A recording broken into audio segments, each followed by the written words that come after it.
روزنامہ جنگ میں میرے کالم فیض عام کا آج کا عنوان ہے وہ مختلف ہے۔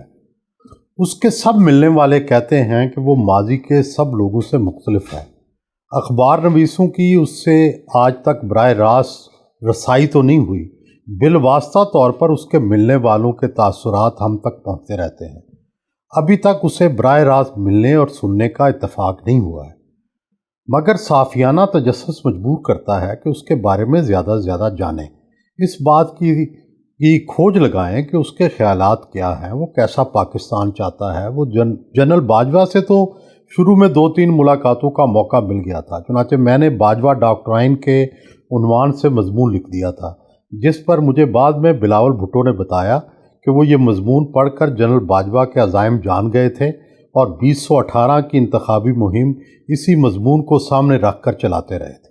یہ الگ بات ہے کہ باجوہ ڈاکٹرائن کے شائع ہونے کے اگلے روز تو اس وقت کی مقتدرہ بڑی خوش ہوئی، لیکن 2-3 روز بعد سے ایسی ناراض ہوئی کہ جنرل باجوہ کے باقی 5.5 سال ان سے ایک بھی ملاقات ممکن نہ ہو سکی۔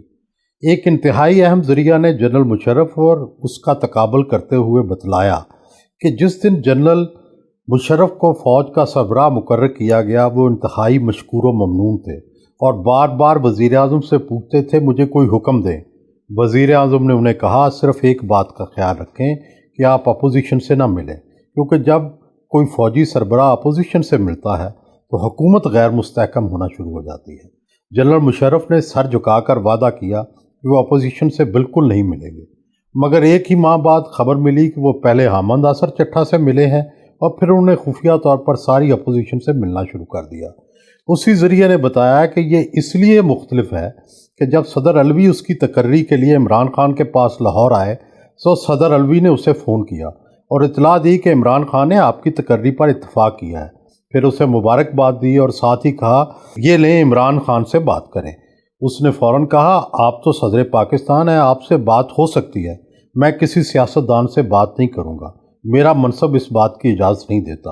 اس ذریعے نے بتایا کہ اس مثال سے دونوں جرنیلوں میں فرق واضح ہو جاتا ہے۔ ایک اور اہم ذریعہ نے بتایا کہ وہ ذاتی تشہیر سے گریزاں ہے، کوئی اس کے ساتھ اپنی تصویر لگا دے تو اسے برا لگتا ہے۔ اس نے اپنے رشتہ داروں کو بھی فری ہینڈ نہیں دیا، بلکہ انہیں بھی کہتا ہے کہ کوئی مطالبہ نہ کرنا۔ اسے اپنے پرانے اور ذاتی دوستوں کی محفل پسند ہے، مشورے بھی انہی سے کرتا ہے۔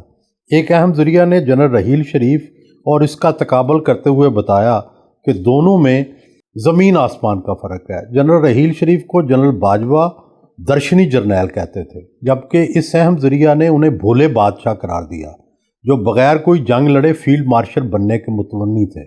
اس درشنی جنرل نے ایک بار ترنگ میں آ کر مارشل لا نافذ کرنے کا فیصلہ کر لیا، 111 بریگیڈ کو مارچنگ آرڈر بھی دے دیے۔ ابھی تک 3 مختلف ذرائع سے اس آج تک خفیہ رہنے والی خبر کی تصدیق کر چکا ہوں۔ یہ خبر سنتے ہی 3 حاضر سروس میجر جنرل بھولے بادشاہ کے پاس پہنچے اور اس سے منت سماجت اور دلائل سے قائل کر کے اٹھے اور کہا کہ آپ یہ آرڈر واپس لیں، جس پر انہوں نے یہ حکم واپس لے لیا۔ مجھے اس میجر جنرل سے بھی ملنے کا اتفاق ہوا ہے جو بعد میں لیفٹیننٹ جنرل بن گئے تھے اور ان 3 میجر جنرلز میں شامل تھے جنہوں نے جنرل رحیل شریف کو مارشل لا لگانے سے روکا تھا۔ ایک ذریعہ نے بتایا کہ دوسری طرف آج والے کا رویہ بالکل مختلف ہے۔ کئی بار ایسا ہوا ہے کہ اس کے مشیروں نے اسے کہا اب بحران کا اس کے سوا کوئی حل نہیں کہ یا تو PCO لگایا جائے یا پھر مارشل لا لگایا جائے، نافذ کیا جائے، مگر اس نے ہر بار کہا دس از ناٹ این آپشن، یہ آپشن تو ہے ہی نہیں۔ اس کے ملاقاتی بتاتے ہیں کہ آج والا ڈاجی نہیں ہے، وہ جو کہتا ہے وہی کرتا ہے، جبکہ جنرل باجوہ کہتے کچھ تھے اور کرتے کچھ تھے۔ ایک ذریعہ نے مجھے بتایا کہ 2018 کے الیکشن سے پہلے جنرل باجوہ تحریک انصاف کو اقتدار میں لانے کے پورے پلان پر عمل پیرا تھے اور دوسری طرف الیکشن سے چند دن پہلے شہباز شریف سے ان کی ممکنہ کابینہ کے ناموں پر بحث کر رہے تھے۔ یہاں تک کہا گیا کہ ڈار صاحب کو کابینہ میں شامل کریں گے تو اس کے کیا نتائج ہوں گے۔ جنرل باجوہ کے ارادے اور تھے اور وہ کہہ کچھ اور رہے تھے۔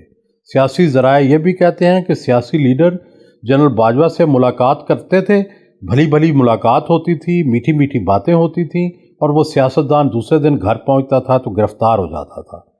اسحاق ڈار نے مجھے لندن میں بتایا تھا کہ نواز شریف کی حکومت رخصت کرنے کے بعد بھی جنرل باجوہ اور جنرل فیض حمید تادیر ان سے رابطے میں رہے اور وعدے کرتے رہے کہ ان کے خلاف مقدمات ختم ہو جائیں گے، لیکن اندر ہی اندر وہ ہر وقت ان کے خلاف باتیں کرتے تھے۔ یہ بھی بتایا جاتا ہے کہ وہ صاف شفاف اور دیانتدار ہیں، وہ جنرل گیانی کی طرح نہیں جن کے بھائیوں پر دولت سمیٹنے کے الزامات لگتے تھے۔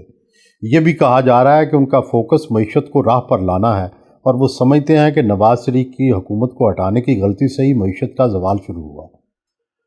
آخر میں ماضی کے تجربوں کی روشنی میں ناقدانہ تبصرہ بھی ضروری ہے۔ دیانتداری کے حوالے سے جنرل یحییٰ خان کی مثال دی جاتی ہے کہ ان کے پاس نئی گاڑی خریدنے تک کے پیسے نہیں تھے، انہوں نے کوئی جائیداد نہیں بنائی، لیکن انہوں نے حرص اقتدار میں ملک کو دو لخت ہونے دیا۔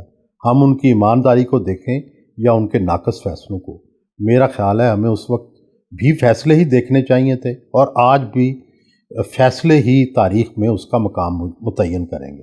ذاتی طور پر میری شروع سے رائے ہے کہ جمہوری اور آئینی اعتبار سے فوج کو سیاست میں مداخلت نہیں کرنی چاہیے، مگر جنرل گیانی ہوں یا جنرل باجوہ یا پھر جنرل رحیل شریف، سارے ہی پس پردہ سازشوں میں ملوث رہے۔